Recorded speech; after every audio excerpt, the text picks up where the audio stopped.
कर ले सिमरन घड़ियां चार।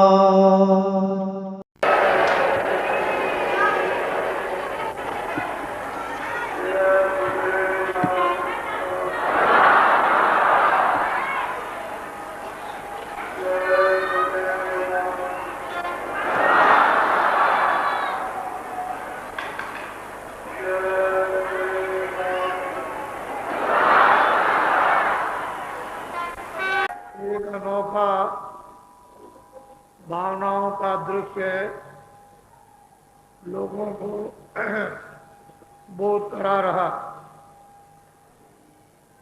यदि सारे भूमंडल के लोग आदि ईश्वर विश्वासी, मानव धर्मी, सेवा धर्मी, चरित्र और सदाचार पालन करने वाले देश में जगह जगह झुंड बनाकर तैयार हो जाएं, तो सारी मानव की व्याधियां, मानव के कष्ट, तरह तरह के झंझट, उत्पात, वैमनस्यता, ये सभी खत्म हो सकता है और मनुष्य एक शांति का अपने जीवन में सही रूप से अनुभव कर सकता है। ये छोटे छोटे दृश्य जो आपको दिखाई दे रहे, इतने मेहनत की गई, बड़ा परिश्रम किया है। सारे देश के अंदर एक ऐसी भावनाओं का विस्तार लोगों के हृदयों तक किया गया है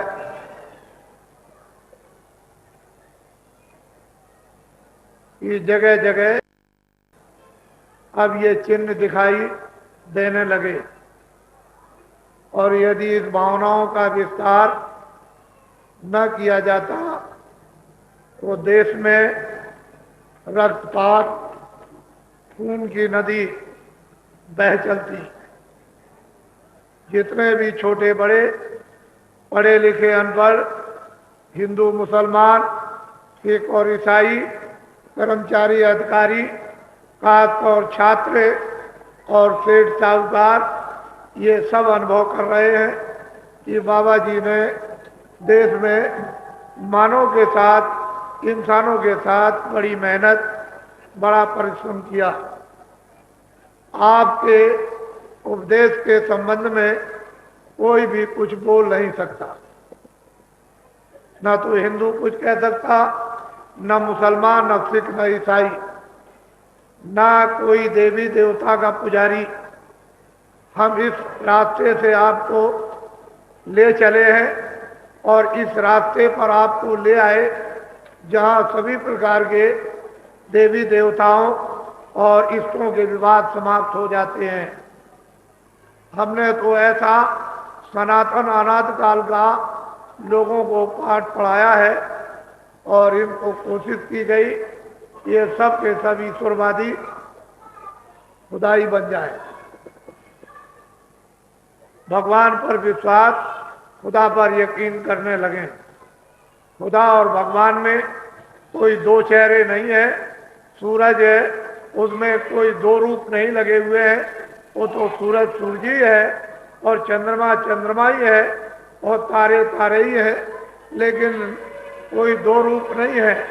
भगवान के खुदा के अलग अलग नहीं, उसी को उन्होंने अपनी भाषा जबान में खुदा, किसी ने जबान में गाड और किसी ने जबान में गुरु और किसी ने जबान में अपनी अपनी भगवान कह डाला, लेकिन वस्तुतः बोध तो सबके लिए एक ही है, उसमें कोई परिवर्तन नहीं। फकीरों महात्माओं की इस समय पर अहमियत है। अगर वो देश को दिशा नहीं देंगे तो ये सारा का सारा भूमंडल एक जल्लाद का समुद्र बन जाएगा। और जिसमें प्राय सभी लोग उसमें डूब कर हाहाकार त्रायमाम करेंगे। आपने कुछ दिन पहले सुना भी और देखा भी होगा, जब वो प्रयागराज में कुंभ था और जब जरा सा एक दलदल बन गया तो उसमें कितने हजार आदमी देखते देखते लोग समा गए, और एक के ऊपर एक और एक के ऊपर एक, और ये पता नहीं चला। तो ये जल पृथ्वी अग्नि वायु आकाश है, किसी समय पर भी अपना ये चीर फाड़ सकते हैं और आपको अपने में ले सकते हैं। लेकिन फिर भी ईश्वर की सत्ता का निरंतर प्रतिपादन होता रहेगा।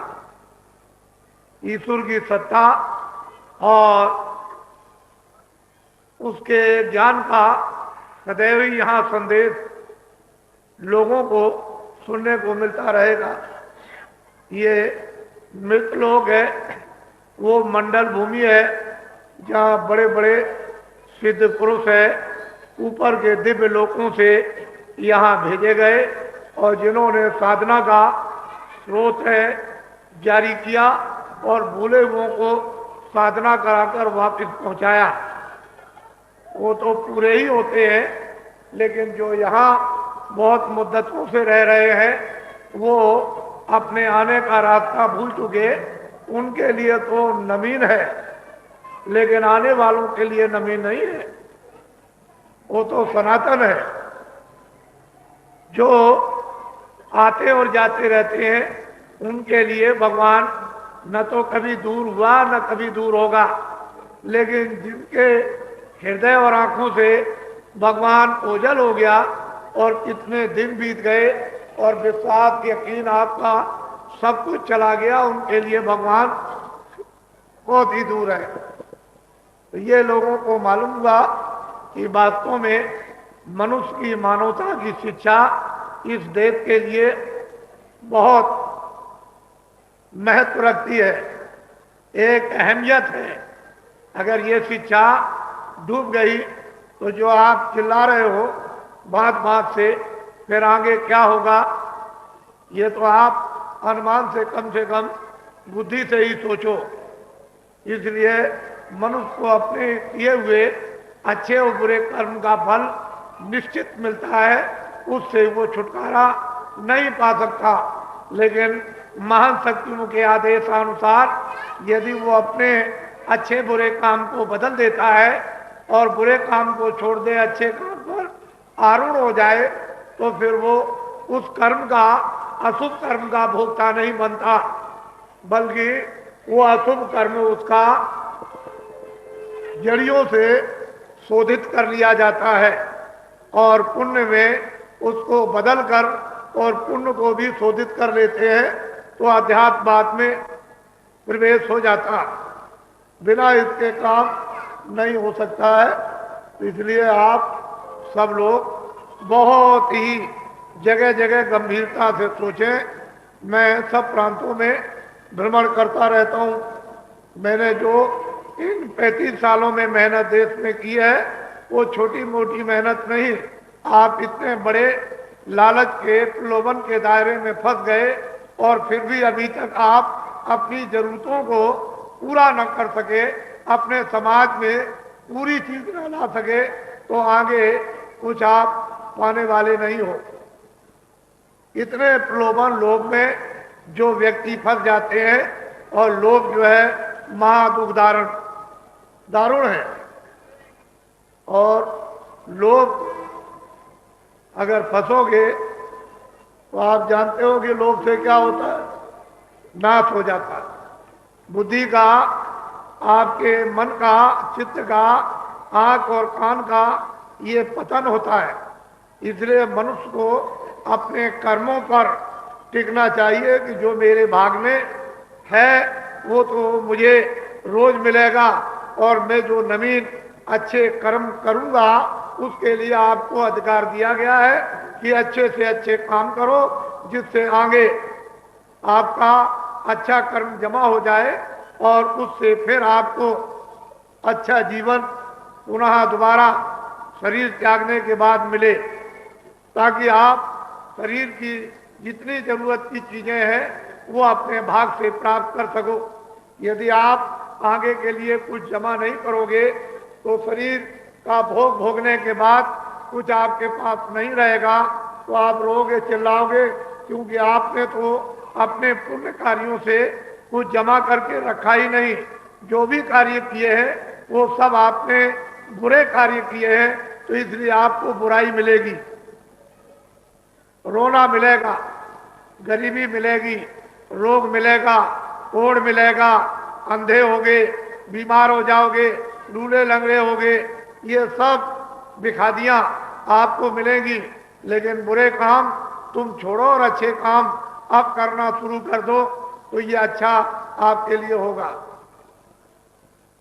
मैंने कल आपको बताया कि आप अपने गृहस्थ आश्रम में रहते हो, सबसे विशेष आपका सहायक संबंधी कौन हो सकता है?